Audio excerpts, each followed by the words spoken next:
আজি পবিত্ৰ বকৰীদ আৰু বকৰীদক লৈ প্ৰশাসনৰ কেইবাটাও গুৰুত্বপূৰ্ণ নিৰ্দেশনা প্ৰশাসনৰ যদি নিয়ম নামানে তেনেহলে আইনৰ ৰোষত পৰিব হিন্দু বসতি প্ৰধান অঞ্চলৰ 5 কিলোমিটাৰ ব্যাসাৰ্ধৰ ভিতৰত নিষিদ্ধ মাংস প্ৰদৰ্শন কিনা বেচা নিষেধ জাৰি কৰা হৈছে প্ৰশাসনৰ ফালৰ পৰা ৰাতি 10 বজাৰ পিছতে মেফিলৰ কোনো ধৰণৰ মাইক বন্ধ কৰিব লাগিব সকলো ধৰণৰ মাইক বন্ধ কৰিব লাগিব ইয়া নিষেধাজ্ঞা জাৰি কৰা হৈছে আৰু কুৰবানৰ ভিডিঅ সামাজিক মাধ্যমৰ জৰিয়তে কুৰবানৰ ভিডিঅ বা ফটো শ্বেয়াৰ কৰিব নোৱাৰিব কি নিষেধাজ্ঞা জাৰি কৰিছে 10টাকৈ কঠোৰ নিৰ্দেশনা প্ৰশাসনৰ ফালৰ পৰা এবত জনাই আছে সবিস্তাৰে ব্ৰেকিং এবত জনাই আছো বকৰীদক লৈ জৰুৰী নিৰ্দেশনা জাৰি কৰিছে প্ৰশাসনৰ ফালৰ পৰা ৰাজ্যত বকৰীদক লৈ আহি গৈছে প্ৰশাসনৰ কঠোৰ নিৰ্দেশনা আইন শৃংখলা ৰক্ষাৰ বাবে জাৰি কৰা হৈছে কেইবাটাও কঠোৰ নিয়ম ৰাজ্য জুৰি আজি বকৰীদ পালন কৰা হৈছে মুছলমান ধৰ্মাৱলম্বী লোকসকলে পালন কৰিছে ঈদ কুৰবানীৰ কোনো ভিডিঅ' বা ফটো সামাজিক মাধ্যমত আপলোড কৰিব নোৱাৰিব ধৰ্মসভাৰ ঈদ মাহফিলত ৰাতি 10 বজাৰ পিছত মাইক বজোৱা সম্পূৰ্ণ নিষেধাজ্ঞা জাৰি কৰা হৈছে 10টা বজাৰ পাছত মাইক বজাব নোৱাৰিব ধৰ্মীয় অনুভূতিত আঘাত লাগিলে বা শাস্তি বিঘ্নিত কৰিলে কোনো খাই নাযাব ধৰ্মীয় অনুভূতিত আঘাত হানিব নোৱাৰিব মন্দিৰ সত্ৰ আৰু হিন্দু বসতি প্ৰধান এলেকাৰ 5 কিলোমিটাৰ ব্যাসাৰ্ধত নিষিদ্ধ মাংস বিক্ৰী বা প্ৰদৰ্শন সম্পূৰ্ণৰূপে নিষিদ্ধ এৰৰ বজাৰ আৰু ফুৰা চকাক লৈ বিশেষ নিৰ্দেশনা জাৰি কৰা হৈছে ৰাজপথত চলিব যান বাহন আৰক্ষীৰ অভিযান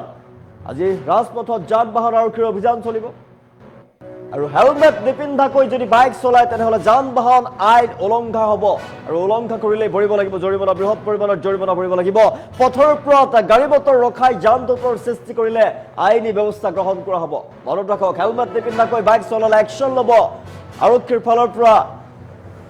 আজি ঈদৰ দিনা কেইবাটাও নিয়ম মানি চলিব লাগিব বৰপেটাৰ আটাইকেইখন থানাক সজাগ হৈ থাকিবৰ বাবে কঠোৰ নিৰ্দেশ প্ৰদান কৰা হৈছে যদি আইন নামানে তেনেহলে কিন্তু কঠোৰ ব্যৱস্থা গ্ৰহণ কৰা হ'ব বৰপেটাৰ ঈদ উল আজহা শান্তিপূৰ্ণভাৱে উদযাপন কৰিবলৈ জিলা প্ৰশাসনে 10টা কঠোৰ নিৰ্দেশ জাৰি কৰিছে আজি পবিত্ৰ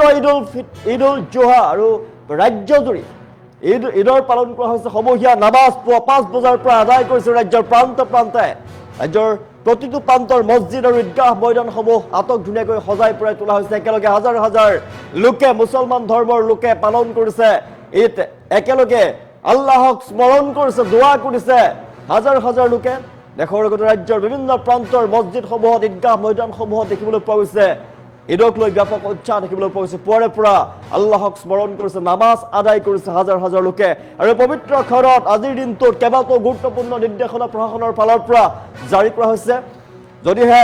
এই নিয়ম নামানে তেনেহলে আইনী ব্যৱস্থা গ্ৰহণ কৰা হ'ব বকৰীদক লৈ জৰুৰী নিৰ্দেশনা জাৰি কৰিছে কুৰবানীৰ ফটো ভিডিঅ' সামাজিক মাধ্যমৰ জৰিয়তে শ্বেয়াৰ কৰিব নোৱাৰিব কোনো ফটো বা ভিডিঅ' সামাজিক মাধ্যমত শ্বেয়াৰ কৰিব নোৱাৰিব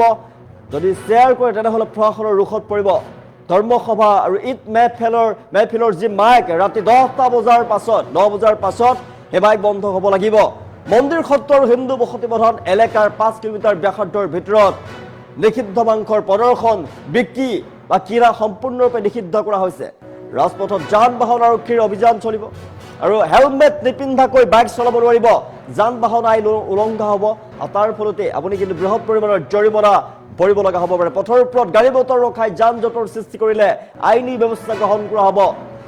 একশ্যন ল'ব আৰক্ষীৰ ফালৰ পৰা গুৰুত্বপূৰ্ণ নিৰ্দেশনা জাৰি কৰা হৈছে আৰু আটাইবোৰ থানাই এলাৰ্ট হৈ আছে ঈদ উল আজহা শান্তিপূৰ্ণভাৱে যাতে উদযাপন হয় তাৰ বাবে প্ৰশাসনৰ ফালৰ পৰা 10টাকৈ কঠোৰ নিৰ্দেশনা জাৰি কৰা হৈছে বকৰীদক লৈ প্ৰশাসনে কঠোৰ নিৰ্দেশনা জাৰি কৰিছে যাতে শান্তিপূৰ্ণভাৱে আজিৰ দিনটোত উদযাপন হৈ যায় পবিত্ৰ বকৰীদ ইয়াৰ বাবে প্ৰশাসনৰ ফালৰ পৰা কোনো ধৰণৰ যাতে বেমেজালিৰ সৃষ্টি নহয় তাৰ বাবে গুৰুত্বপূৰ্ণ নিৰ্দেশনা জাৰি কৰা হৈছে পুৱাৰে পৰা যিহেতু ৰাজ্যৰ প্ৰান্তে প্ৰান্তে ঈদগাহ ময়দান আৰু মছজিদত ঈদগাহ ময়দানসমূহত দেখিবলৈ পোৱা গৈছে ব্যাপক ভিৰ দেখিবলৈ পোৱা গৈছে ৰাজ্যৰ প্ৰান্তে প্ৰান্তে নামাজ আদায় কৰিছে এতিয়া হাজাৰ হাজাৰ লোকে আল্লাহক স্মৰণ কৰিছে আল্লাহক দোৱা কৰিছে বিশ্ব শান্তিৰ বাবে প্ৰাৰ্থনা কৰিছে দোৱা কৰিছে ৰাজপথত যান বাহন আৰক্ষীয়ে আজি অভিযান চলাইছে কেইবাটাও কঠোৰ নিৰ্দেশনা জাৰি কৰা হৈছে প্ৰশাসনৰ ফালৰ পৰা জনাইছে বৰপেটাত কেইবাটাও কঠোৰ নিৰ্দেশনা প্ৰশাসনৰ ফালৰ পৰা জাৰি কৰা হৈছে বকৰীদক লৈ জৰুৰী নিৰ্দেশনা জাৰি কৰিছে কুৰবানীৰ ফটো ভিডিঅ' সামাজিক মাধ্যমত শ্বেয়াৰ কৰিব নোৱাৰিব প্ৰথমটো নিৰ্দেশনা ইয়াৰ পিছতে তেওঁলোকৰ ফালৰ পৰা নিৰ্দেশনা জাৰি কৰা হৈছে যে ঈদ মেহফিলৰ ধৰ্মসভা ঈদ মেহফিলৰ ৰাতি 10 বজাৰ পিছত মাইক বজোৱা সম্পূৰ্ণৰূপে নিষেধাজ্ঞা ধৰ্মীয় অনুভূতিত আঘাত সনা কোনো কাম কৰিব নোৱাৰিব কাৰোৰে ধৰ্মৰ অনুভূতিত আঘাত সনা কাম কৰিলে আইনৰ ৰোষত পৰিব কোনো সাৰি যাব নোৱাৰিব মন্দিৰ সত্ৰ হিন্দু বসতি প্ৰধান এলেকাৰ 5 কিলোমিটাৰ ব্যাসাৰ্ধত নিষিদ্ধ মাংস বিক্ৰী বা প্ৰদৰ্শন সম্পূৰ্ণৰূপে বন্ধ ঈদৰ বজাৰ ফুৰা চকাক লৈ বিশেষ নিৰ্দেশনা জাৰি কৰা হৈছে ৰাজপথত চলিব যান বাহনৰ আৰক্ষীৰ অভিযান হেলমেট নিপিন্ধাকৈ বাইক চলালে যান বাহন আইন উলংঘা কৰিলে ভৰিব লাগিব বৃহৎ পৰিমাণৰ জৰিমনা পথৰ ওপৰত গাড়ী মটৰ ৰখাই যান জঁটৰ সৃষ্টি কৰিলে ল'ব আইনী ব্যৱস্থা হেলমেট নিপিন্ধাকৈ বাইক চলালে একশ্যন ল'ব আৰক্ষীৰ ফালৰ পৰা বৰপেটাৰ আটাইকেইখন থানাক সজাগ হৈ থাকিবলৈ কঠোৰ নিৰ্দেশনা জাৰি কৰা হৈছে বৰপেটাত ঈদ উল আজহা শান্তিপূৰ্ণভাৱে যাতে উদযাপন হয় তাৰ বাবে প্ৰশাসনে আজিৰ দিনটোৰ বাবে 10টাকৈ গুৰুত্বপূৰ্ণ নিৰ্দেশনা জাৰি কৰিছে সেই নিয়ম যদি নামানে তেনেহ'লে কিন্তু আৰক্ষীৰ ফালৰ পৰা কঠোৰ ব্যৱস্থা গ্ৰহণ কৰা হ'ব এইকটা নিয়ম মানি চলক আৰু শান্তিপূৰ্ণভাৱে উদযাপন কৰক ঈদ মুছলমান ধৰ্মাৱলম্বী লোকে ৰাজ্যজুৰি পালন কৰিছে ঈদ আৰু বকৰি ঈদক লৈ এতিয়া ৰাজ্যৰ প্ৰান্তে প্ৰান্তে দেখিবলৈ পোৱা গৈছে ব্যাপক উৎসাহ দেখিবলৈ পোৱা গৈছে মুছলমান সমাজৰ মাজত আৰু পৰৰ পৰা নামাজ আদায় কৰিছে হাজাৰ হাজাৰ লোকে একেলগে নামাজ আদায় কৰিছে আল্লাহৰ ওচৰত দোৱা কৰিছে বিশ্ব শান্তিৰ বাবে প্ৰাৰ্থনা কৰিছে কুৰবানীৰ কোনো ভিডিঅ' বা সামাজিক মাধ্যমত আপলোড কৰিব নোৱাৰিব আজিৰ দিনটোত ধৰ্মসভা ঈদ মেহফিলত ৰাতি 10 বজাৰ পিছত মাইক বজোৱাত সম্পূৰ্ণৰূপে নিষিদ্ধ আৰু ধৰ্মীয় অনুভূতিত আঘাত সনা কোনো কাম কৰিব নোৱাৰিব কাৰোৰে ধৰ্মীয় অনুভূতিত আঘাত সানিব নোৱাৰিব যদি তেনে কাম কৰা হয় তেনেহ'লে কঠোৰৰ পৰা কঠোৰ ব্যৱস্থা গ্ৰহণ কৰা হ'ব ঈদৰ বজাৰ আৰু ফুৰা চকাক লৈ বিশেষ নিৰ্দেশনা জাৰি কৰা হৈছে হেলমেট নিপিন্ধাকৈ ৰাজপথত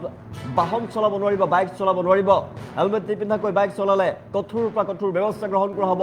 জেল পৰ্যন্ত হ'ব পাৰে আইন উলংঘা কৰিলে আজিৰ দিনটোত আৰু যান জঁটৰ সৃষ্টি যাতে কৰিব নোৱাৰে পথৰ ওপৰত বাহন ৰখাই কোনোৱে যান জঁটৰ সৃষ্টি কৰিব যাতে নোৱাৰে তাৰ ওপৰত প্ৰশাসনে নজৰ দিব কোনোৱে পথৰ ওপৰত বাহন ৰখাই যান জঁটৰ সৃষ্টি কৰিব নোৱাৰিব ঈদ উল আজহা শান্তিপূৰ্ণভাৱে উদযাপন কৰিবলৈ 10টাকৈ কঠোৰ নিৰ্দেশনা বৰপেটা জিলা প্ৰশাসনৰ ফালৰ পৰা জনাইছো আজি পবিত্ৰ ঈদ উল আজহা ৰাজ্যৰ প্ৰান্তে প্ৰান্তে ঈদ উল জোহা পালন কৰা হৈছে আৰু আজিৰ দিনটোতে কেইবাটাও গুৰুত্বপূৰ্ণ নিৰ্দেশনা প্ৰশাসনৰ ফালৰ পৰা নিৰ্দেশনা দিয়া হৈছে নিৰ্দেশনা যদি অমান্য কৰে তেনেহ'লে আইনৰ ৰোষত পৰিব কঠোৰৰ পৰা কঠোৰ ব্যৱস্থা গ্ৰহণ কৰা হ'ব বকৰি ঈদক লৈ জৰুৰী নিৰ্দেশনা জাৰি কৰিছে কুৰবানীৰ ফটো বা ভিডিঅ' সামাজিক মাধ্যমত শ্বেয়াৰ কৰিব নোৱাৰিব হিন্দু বসতি প্ৰধান মন্দিৰ সত্ৰ এলেকাৰ 5 কিলোমিটাৰ ব্যাসাৰ্ধৰ ভিতৰত নিষিদ্ধ মাংসৰ বিক্ৰী কিনা বা প্ৰদৰ্শন কৰা সম্পূৰ্ণৰূপে নিষিদ্ধ ঘোষণা কৰিছে প্ৰশাসনৰ ফালৰ পৰা ৰাজপথত যান বাহন আৰক্ষীৰ অভিযান চলিব হেলমেট নিপিন্ধাকৈ বাইক চলাব নোৱাৰিব যান বাহন আইন উলংঘা কৰিলে মহা বিপদত পৰিব ৰাজপথৰ ওপৰত যাতে ট্ৰেফিক জামৰ সৃষ্টি নহয় যান জঁটৰ সৃষ্টি নহয় তাৰ বাবে প্ৰশাসনৰ ফালৰ পৰা জনোৱা হৈছে ৰাজপথত বাহন ৰখাই যান জঁটৰ সৃষ্টি কৰিব নোৱাৰিব যদি আইন অমান্য কৰে এই নিৰ্দেশনা যদি অমান্য কৰে তেনেহ'লে কিন্তু প্ৰশাসনৰ ফালৰ পৰা কঠোৰৰ পৰা কঠোৰ ব্যৱস্থা গ্ৰহণ কৰাৰ কথা উল্লেখ কৰিছে 10টাকৈ কঠোৰ নিৰ্দেশনা জাৰি কৰিছে বকৰি ঈদক লৈ এইকেইটা মানি চলক নহ'লে প্ৰশাসনৰ ৰোষত পৰিব পবিত্ৰ ঈদ উল জোহা আজি ৰাজ্যৰ প্ৰান্ত প্ৰান্ত উদযাপন কৰা হৈছে পুৱা 5 বজাৰ পৰাই নামাজ আদায় কৰিছে হাজাৰ হাজাৰ লোকে একেলগে আজিৰ পবিত্ৰ দিনটোত যাতে কোনো ধৰণৰ অপ্ৰীতিৰ সৃষ্টি নহয় অপায় মংগলৰ সৃষ্টি নহয় যাতে শান্তি সম্প্ৰীতিৰে এইটো উদযাপন হয় কোনো ধৰণৰ অসুবিধাৰ সন্মুখীন হয় তাৰ বাবে প্ৰশাসনৰ ফালৰ পৰা গুৰুত্বপূৰ্ণ 10টাকৈ নিৰ্দেশনা জাৰি কৰা হৈছে এই নিৰ্দেশনা মানি চলিব লাগিব সকলোৱে নিৰ্দেশনা অমান্য কৰে তেনেহ'লে আইনৰ ৰোষত পৰিব কঠোৰৰ পৰা কঠোৰ ব্যৱস্থা গ্ৰহণ কৰা হ'ব প্ৰশাসনৰ ফালৰ পৰা